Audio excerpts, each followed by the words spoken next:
Hello everyone and welcome to this video about Mixxx. My name is Averizon from ProxRadio and today I'll be explaining you a little more about Mixxx. So if you've seen in the title, this is a beginner's guide on how Mixxx works and what you can do with the program. First of all, we'll go to the menu, which is located up in the left upper corner. So you've got the file button. There's not much to do here. You've got load track to deck 1 and to deck 2, which is basically any audio files which you want to load to the first deck, which is located here, and to the second deck, which is located here. And then you've got the exit button. Not much to say. The library. The library is basically the place where you keep all your songs stored. As you can see, I have already 2 songs in my library, these 2. It means that I can take them and I can put them in here by just taking and dropping it in, but it's not required to have your songs in this library. You can also have songs on a Windows folder, and you can also drop it in here. Doesn't make any differences. So that makes it handy when you want to rescan the library. You can renew it, and any songs that you've added, you can put them in there. For the view part of the menu, we'll go to this button here. If you click on this button here, not all the teams will have it, so please make sure you have this one. You can select everything, which makes life so much easier when using Mixxx. So I've got a couple things already set up, and I will keep them like that as I think they're very important. If you are not seeing the microphone here, which is the talk and green bar, you can go to what's here and you click it again, you'll see it again. So show microphone, make sure to click that. If you think, well, I don't have enough with 2 decks, I would require a little more, no worries. You click show 4 decks, there you go, ladies and gentlemen. You've got 4 decks, which makes life so much easier when using jingles or advertisements or anything else. Then we go to the options part. The options part is the most important part that you will use during your career as being a broadcaster, a DJ, and entertainer. So you see the option here, record mix. This is if you are doing a local session, and by local session I mean you record a piece of a mix or anything like that, or a broadcast, and you can save it on your computer itself. So basically the offline mode. Below that you can see enable live broadcasting. If you are a DJ at an internet radio station, for example, or you are streaming towards somewhere, this is the button you'll have to click. Then there will be a pop-up coming up. You'll have to press the OK button, and then you are completely live. But a little more about that in a second. We'll go to the preferences section, and this is the most important. Very, very important section. This part, the upper part here on the sound hardware, it really depends on the equipment and your internet connection and so much more. So this is for everyone differently. If you got the best microphone, or you got the most potato microphone, or you got a potato computer and so much more, or your internet connection is not really that good, you have to figure this out yourself. You need to play around with these settings to know which suits you the best. For me, everything's working out fine, so I'm leaving the settings the way they are. For the output, you can use primary devices. For me, that would be my headphones, but if you have other additional headphones, you can also use them, or you can have different setups for different decks. The input is very important if you are a broadcaster. If you'd like to speak during your mix or session, you can see here microphone 1, it's my Samsung, but you can have microphone 2, 3 and 4, but make sure it's not the same as the primary microphone. Next coming up is the interface. My favorite interface is this one. I've tried all of them, and I think this one, I'll just remove it quickly, this one is the most user friendly. It looks very clean, I like it. There's not much to it. There's not a large amount of buttons which will blow you away as being a beginner, so I like it. It's called D, so make sure to enable that when you are done watching this video. Well, also I think you can do is change a language if you'd like your own language, or you prefer English maybe. That's the place where you've got to go into the interface. And this part down here is really up to yourself. It's more the preferential settings to what suits you better. Next is the Auto DJ. So the Auto DJ here is basically a is the computer mixing, if I may say that, the computer mixing the songs and transferring them itself.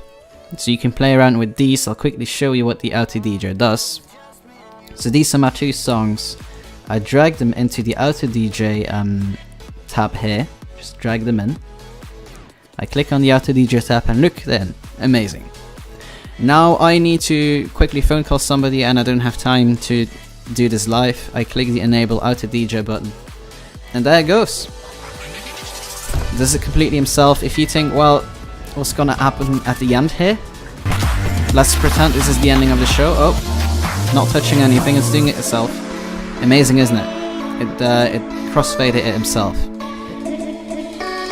Just click to disable it again, or it just decides to not have that option. But as you can see, it's not the best quality, it is not professional as you would think it is, but it is helpful. So it's helpful, but I do not recommend it for recording all of your professional mixes. Anyway, we'll go back to the preference menu, and then I've got one more thing to talk about here, which is the live broadcasting. If you're streaming somewhere at a radio station, or I don't know where, just anywhere, you can have this open. You have to click Enable Broadcasting, and then you put in all the information considering server types, the login, the password, and so much more. There's only one thing to tell. If you use OGG, you're completely fine. If you use MP3, well, there's something more you've got to do. There's a legal side on the program which does not allow the developers to put in a certain file, so that makes, when you go live, that you'll have a pop-up coming up which says you need to download this additional file. So that means you'll get a pop-up, you click on the link, you download the file, and this file you download has to be in the folder where your mix is located on the computer.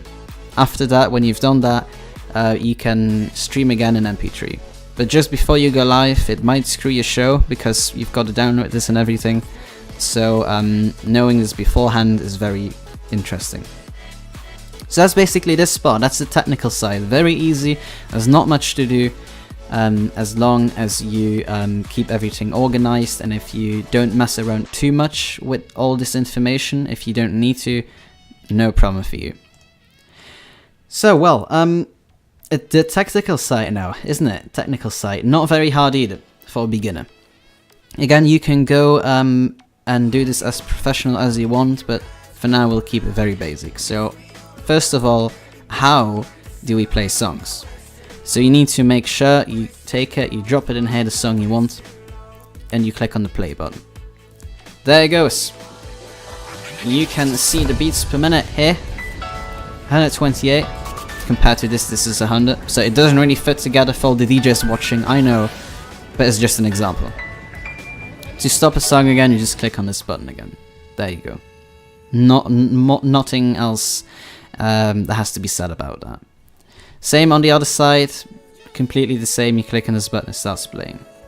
Then you can mess around with this to higher up the volume. As you can see, it changes it in the song too. The sync button will make it the same amount together. So if I click on this sync button, it will say 128. It's probably not the best idea to do that for this song, because it will sound very weird, but that's how you do it. Or you can use a fader, which makes you do it a little slower, but that sounds better. So it's better to do it slowly, because otherwise it will sound very weird during your mix. Anyway, then we've come to this little buddy. As you've seen with the Auto DJ, it does something incredibly awesome, and that is, if you are at the ending of a song, it basically takes the volume away and gives it to another song. So let's say we're currently at the ending of this song. The best thing you do, you put the crossfader all the way towards the song playing, you play this song. It's not going to sound well, but just to show you off, you can slowly move the crossfader, And when you come at the center, you want to pay attention. See? And that song under, and now you can just drag it because it's not playing anyway. And that's how you crossfade a song. It's not the most professional, but again, just to show you how it works, that's how you crossfade the song. But for the talkative people here watching this video, hello there, yes you. You can also talk as being a presenter of something, or you have a talk show or anything. It's very interesting. So again, you can click on this button, show microphone, and here you'll have the talk button with the green volume. So to change the volume of the microphone, just use this, the red button, the gain button. Again, you can play around with it. Best thing is to leave it in the middle, otherwise some people will complain that it is maybe too loud or too low in volume, so watch out for that. So you just click on the button. You can hate yourself, and some people find it very annoying, but also some people find it very interesting, as it gives you a certain check on how well the quality is, if the microphone does the thing it should do, and if the volume is correct. So the only thing you've got to do to activate this, you just click on the button to talk, and when you're done talking, you just click again on it. Make sure you don't cut it off by clicking too fast, as that might sound a little weird during your recording.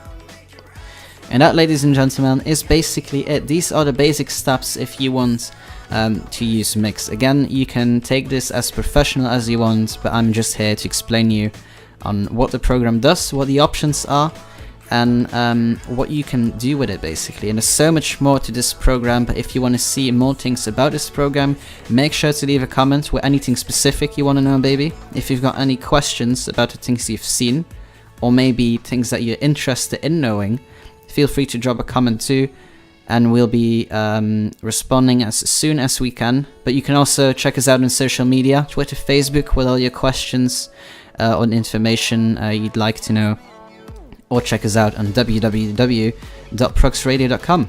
Anyway, I want to thank you for watching this video. I hope you found it interesting and that I helped you today, and I will see you in the next video.